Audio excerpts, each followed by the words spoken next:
আসসালামু আলাইকুম রহমতুল্লাহি ওয়া বারাকাতুহু। প্রিয় বিভিন্ন দলের রাজনীতিবিদ ভাইরা, আল্লাহ পাক দীর্ঘদিন পর আমাদেরকে স্বাধীনভাবে চলার বলার তৌফিক দান করেছেন। আমাদের চতুর্দিক বেষ্টন করে আছে সর্বদা বৈরী ভাব পোষণকারী কর্তৃত্ববাদী ভারত। বিগত সময়ে সকল সরকারি প্রত্যক্ষ বা পরোক্ষভাবে ভারতের তাবেদারি করে আসছে। এখন প্রয়োজন জাতীয় ঐক্যের। দলাদলি, কাদা ছোড়াছুরি, গীবত, মিথ্যা অপবাদ, অহংকার আর প্রতিহিংসার রাজনীতি থেকে আমাদের বের হয়ে আসতে হবে। ব্যক্তিগত স্বার্থের কথা বাদ দিয়ে জাতীয় স্বার্থ ও বাংলাদেশিদের স্বার্থ বিবেচনায় আনতে হবে। এক সময় আওয়ামী লীগের দুঃশাসন থেকে বাঁচার জন্য বিএনপি, জামাত, ইসলামী ঐক্য জোট এক হয়ে কাজ করেছে, সেই কথা ভুলে গেলে চলবে না। বৈষম্য বিরোধী ছাত্র আন্দোলনে কেবলমাত্র নেতৃত্ব দানকারী কিছু ছাত্রই জড়িত নয়, বরং আওয়ামী ফ্যাসিস্ট সরকার বিরোধী সকল রাজনৈতিক দল ও তাদের ছাত্র সংগঠন ও অন্যান্য সহযোগী সংগঠন, দলমত নির্বিশেষে রাম বাম ডান সকল অরাজনৈতিক ও সামাজিক সংগঠনের কর্মীবৃন্দ সকলেই অংশগ্রহণ করেছিলেন। কারো অবদানকেই খাটো করে দেখার সুযোগ নেই। আমাদের মধ্যে প্রতিযোগিতা থাকবে, কিন্তু প্রতিহিংসা থাকবে না। কোনো প্রকার কূটকৌশল বা অপকৌশল অবলম্বন করা যাবে না। এক দল আরেক দলকে হেয় প্রতিপন্ন করার জন্য মিথ্যা বানোয়াট ভিত্তিহীন তথ্য বিবর্জিত বক্তব্য পরিহার করতে হবে। ইদানিং সর্বজন শ্রদ্ধেয় বেশিরভাগ ইসলামিক দলগুলোর মধ্যে ঐক্য স্থাপনকারী ইসলামী আন্দোলন বাংলাদেশের মোহতারাম আমির হজরত মাওলানা মুফতি সৈয়দ মোহাম্মদ রেজাউল করিম পীর সাহেব চরমোনাইয়ের উপর বিএনপির বিভিন্ন নেতাকর্মীর মুখ থেকে উদ্দেশ্য প্রণীতভাবে মিথ্যাচার করা হয়েছে, তার আমি তীব্র নিন্দা জানাই। পাশাপাশি শহীদ প্রেসিডেন্ট জিয়াউর রহমান ও বিএনপির ভারপ্রাপ্ত সভাপতি তারেক জিয়ার প্রতি অন্যায় আচরণ অন্যান্য দল করেছে, তারও আমি তীব্র নিন্দা জানাই।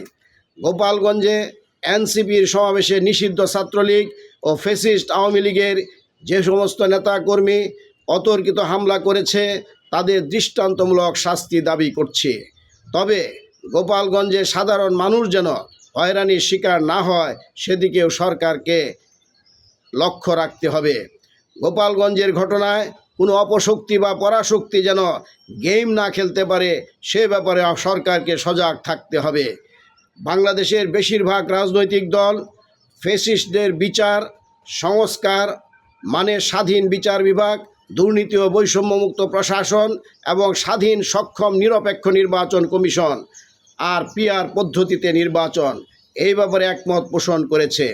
বাংলাদেশে আওয়ামী শূন্য মাঠে অহমিকার দাবিদার এককভাবে সরকার গঠনের স্বপ্নে বিভোর বিএনপিকে সকলের সাথে একমত পোষণ করে দেশের শান্তি শৃঙ্খলা ঐক্য বজায় রাখতে, দুর্নীতি থেকে এদেশকে রক্ষা করতে ব্যক্তিগত স্বার্থকে জলাঞ্জলি দিয়ে জাতীয় স্বার্থে এগিয়ে আসতে হবে।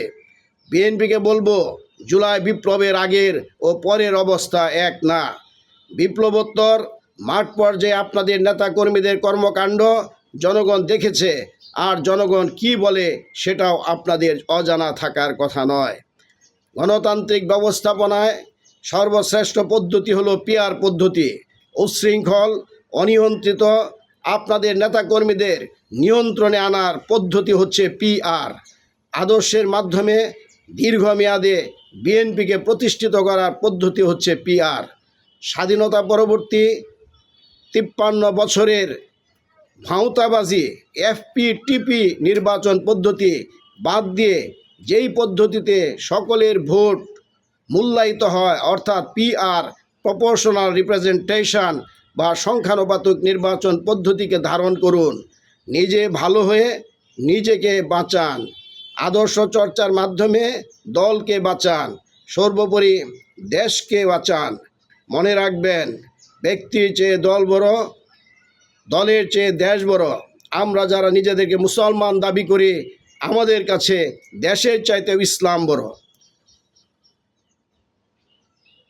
আমার বক্তব্য হলো, আওয়ামী দুঃশাসনের সময় বিএনপি জামাতের লোকজন বাড়ি ঘরে থাকতে পারত না, থাকতো পালিয়ে অথবা জেলখানায়। রাজনৈতিক অরাজনৈতিক দলের ইসলামী নেতৃবৃন্দ স্বাধীনভাবে কথা বলতে পারতেন না।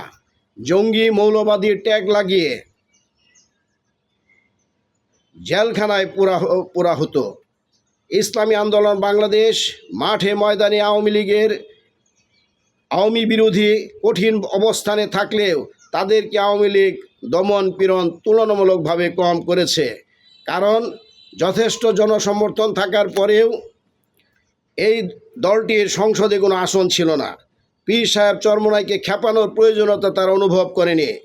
জমিয়তের তেলেস মাটিতে বিএনপি, জামাত, এনসিপি আর ইসলামী আন্দোলন বাংলাদেশের গুতাগুতিতে দেশের সার্বিক পরিস্থিতিতে জনগণের অনেকেই বলছে হাসিনাই ভালো ছিল। স্বাধীনতা বিরোধী, ইসলাম বিরোধী এক অপশক্তির নাম আওয়ামী লীগ। ভারতের গোলামিকে ওরা স্বাধীনতা বলে। গোপালগঞ্জের ঘটনা এক অশনি সংকেত। কথায় বলে সুখে থাকতে ভূতে কিলায়। সকল রাজনীতিবিদদের বলবো, কোনো প্রকার বাড়াবাড়ি করবেন না। আল্লাহ তাআলার গায়বী গজব নাজিল হয়ে গেলে আর কোনো উপায় থাকবে না। আল্লাহ তাআলা অহংকারীকে পছন্দ করেন না। অহংকার একমাত্র আল্লাহর ভূষণ।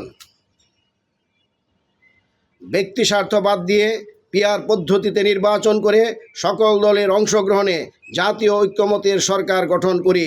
দেশের স্বাধীনতা, সার্বভৌমত্ব এবং দেশি বিদেশি সকল ষড়যন্ত্রের হাত থেকে দেশটাকে রক্ষা করি। অন্যথায় আল্লাহ তাআলার দেয়া নিয়ামত ছিনিয়ে নিলে আর কোনো উপায় থাকবে না। আল্লাহ তাআলা আমাদের সকলকে সঠিক বুঝবার এবং সেই অনুযায়ী চলার তৌফিক দান করুন। আমিন। বাংলাদেশ জিন্দাবাদ।